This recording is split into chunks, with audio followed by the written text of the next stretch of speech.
Welcome to the podcast, Let the Prophets Speak.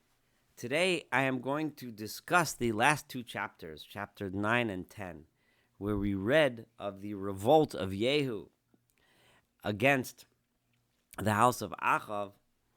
And if you recall, we pointed out as we studied chapters 9 and 10, and I strongly recommend listening to the last 5 podcasts in which we read chapters 9 in 3 parts and chapter 10 in 2 parts, and listen to some of the points and questions that I raised as we read through it. But I'm going to point out some of these again. Number 1, this is really a continuation, right? This chapter is the end of the story, which really began at the end of Eliyahu's career, right? Where Eliyahu was told by God, Elijah was told by God that after Eliyahu had said, "Kano kinesi laHashem," I have been moved by zeal, by by zealousness for God. Right? God told Eliyahu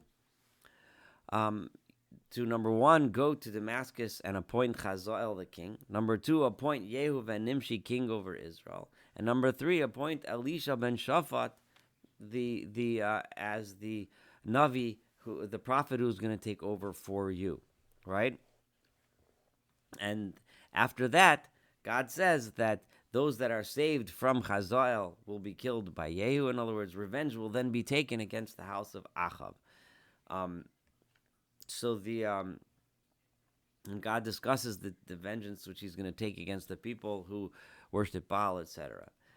Now, the events of chapters 9 and 10 is really the end of this story. But there's some curious things that happened in this chapter that raise a lot of questions and make one think. First of all, if this is Elisha's job, right? Elisha's job was to appoint Yehu king in order to take down the house of Achav. Why didn't Elisha go himself? Now, why did he send a student? This is one question that really starts one thinking. Another thing is, who is this Yehu, right? Yehu, who speaks himself repeatedly saying, Kinesi laHashem. He uses the exact words that Eliyahu used when he was told this nevuah, this prophecy. Yehu repeats again and again, I'm doing this because God had predicted this to Eliyahu. God has said this to Eliyahu. God said this to Eliyahu, and therefore I'm doing this. Now, so who is this Yehu, right? And so I've seen suggested in some commentaries that the connection between Yehu and the Bnei HaNeviim seems to suggest. Now, this is one place where I know I'm kind of going out on a limb here, but it has been suggested by some modern scholars that it's very possible that Yehu was at one point a member of the Bnei HaNeviim, maybe under Eliyahu, Elijah, maybe under Elisha, but then he at some point went into the army and moved up the ranks and became an officer. If you recall, some of the hints that this should be the case, and again, I recommend that you listen to, because I dropped a lot of these hints while we studied together, that it seems like, everybody knew that Yehu was the guy who would one day stand up and rebel against the king, or at least potentially may do so. Probably because it was known that Yehu was an ally, or at least at some point in his life, had tendencies towards Eliyahu and Elisha and that entire school, which were known to be the sworn enemies of Achav and their house, right?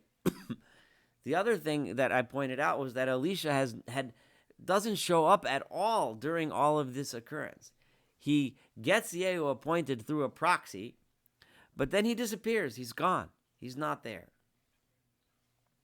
If you also recall, back when we discussed the life of Eliyahu and in the episodes where we discussed how Eliyahu was taken up to heaven, right? We suggested, and this was based on our readings there, that Eliyahu, because of his zealousness, was in danger of going too far, and God therefore took Eliyahu because Eliyahu was truly zealous for God, unlike Yehu, who started off with zealousness for God but ended up carrying it way too far.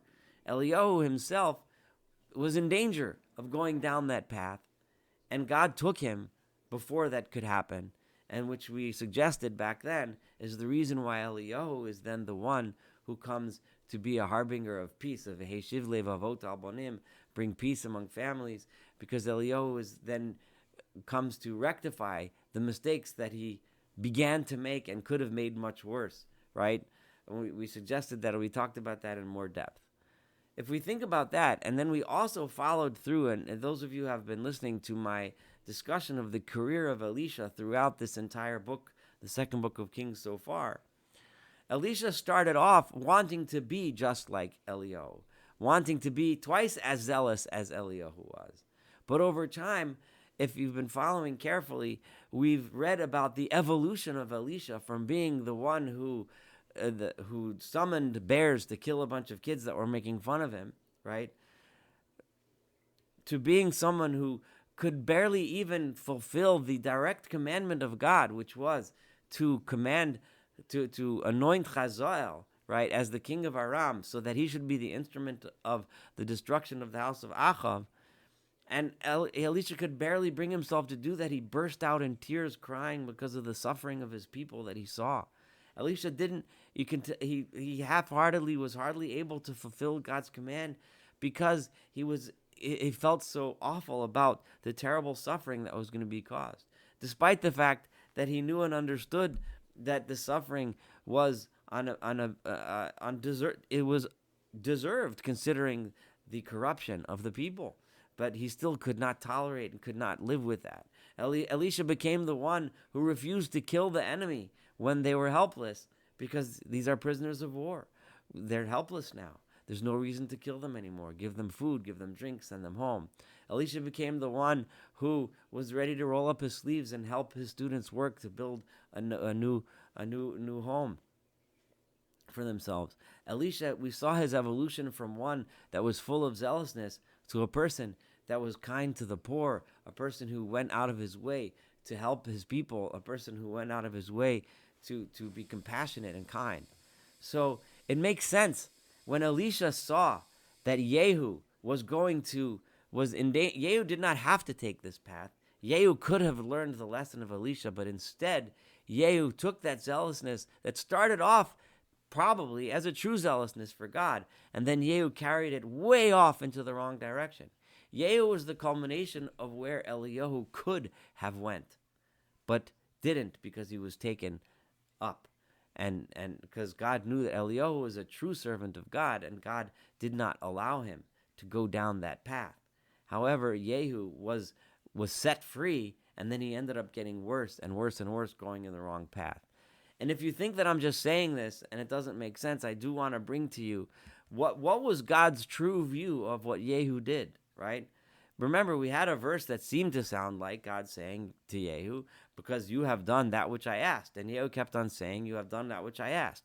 But a prophet just a few generations later, the famous prophet Hosea in the book of Hosea, who was a prophet who prophesied in the northern kingdom several generations from now, around the time when the descendants of Yehu were ending their career, when the house of Yehu was about to go into the dustbin of history, Hosea gave the following prophecy in the first chapter of Hosea. Vayomer Adonai Elav, God said to Hosea, Kirash Shemo Yisrael, I want you to call your son Jezreel. And where does Jezreel start to make us think about? All of these episodes, this wanton murder and slaughter that occurred in Jezreel at the hands of Yehu. Ki od ma'at, because soon ufakadati, I am going to punish as to me Israel, the blood that was spilled in Israel, al beis Yehu. I'm going to take revenge on the house of Yehu. So that promise, which seemed to be a reward of 4 generations of kingdom of Yehu, is actually no. God is saying, I'm going to stop it after 4 because I'm going to punish you for the blood that you spilled. V'hishbati, I'm going to destroy that kingdom, Malchus Beis Yisrael, from being a kingdom over Israel.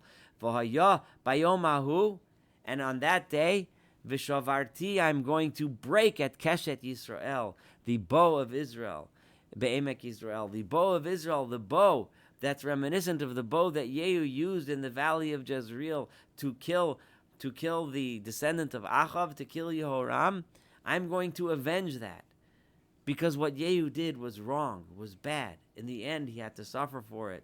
And that is why his kingdom only lasted for 4 years. So I'm not just making that up. I'm saying that because Hosea said this, because God said it himself to Hosea, to the prophet Hosea, that Yehu was not carrying out the will of God when he did all this murder. Yes, the beginning of it, maybe. But once he went way past what God wanted, once he went on the path of what he thought was zealousness, but what actually was just wanton murder and bloodlust, right?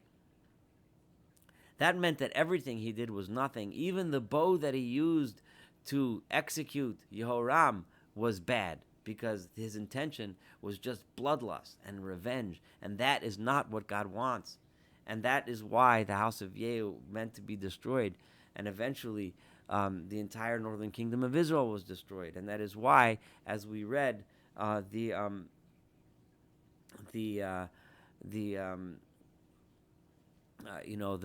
kingdom of Yehu did not go well. That was the beginning of the end of the northern kingdom in general.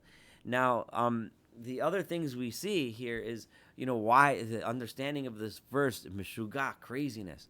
Because the craziness is when Yehu just acts just out of lust, out of anger, without thinking. And everything now makes sense. Why does Elisha not appear in this chapter? Elisha doesn't appear because Elisha wanted nothing to do with this. Because this is not what Elisha wanted. Had Yehu done what he was supposed to, which would have included some killing, it would have included killing those that were truly guilty, then Elisha almost certainly would have been very involved. He would have been very proud to be taking part in something like that. But this bloodlust, even the killing of the Nevi'ei Habal during the ceremony, right, where this fake ceremony that Yehu called all the worshippers of Baal together, that was reminiscent of Eliyahu's killing of the Nevi'ei Habal at Har Carmel, when it was unnecessary and was uncalled for. But that was done out of a so-called zealousness for God, which God never asked for, which is why God in the end held it against Yehu, as we saw in the verses of Hosea that I just quoted to you. So, so this is the understanding of the story of Yehu. Somebody who starts with zealousness that may have been true, but then goes meshuga, goes crazy, and carries it way beyond what God would ever have wanted, what God would ever have asked for, and then ends up paying the price. So this is my postscript to the story of Yehu, and what I think we should take out of this story, and the lessons that I think we should learn. And as difficult as these things are to read, these lessons are extremely important and extremely relevant to all of us.